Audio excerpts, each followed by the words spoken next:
I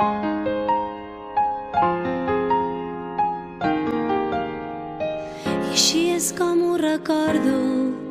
Va ser un nen que estava perdut al desert i amb la seva manera d'entendre les coses de cop se'n va obrir un univers.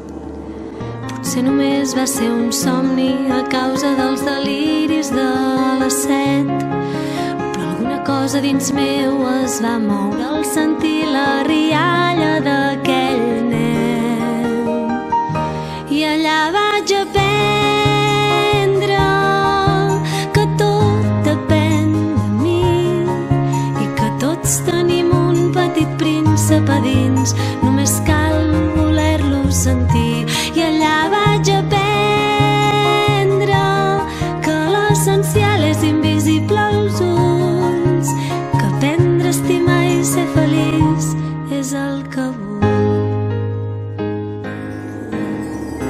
No sé si va ser real quan em parlava de roses i de baobabs o de guineus que eren amics increïbles quan es deixaven domesticar. No responia a les meves preguntes i em regalava un silenci inquietant i em vaig anar fixant amb les coses petites que són en realitat les més importants.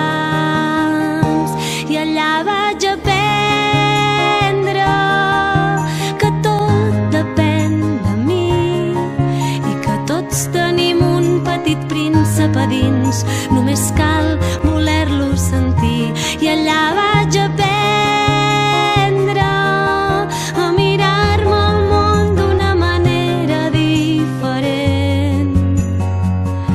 I això ho va fer. I allà vaig aprendre a recordar que jo també vaig ser un nen. És el que ens passa a les persones grans, que sovint ens n'oblidem.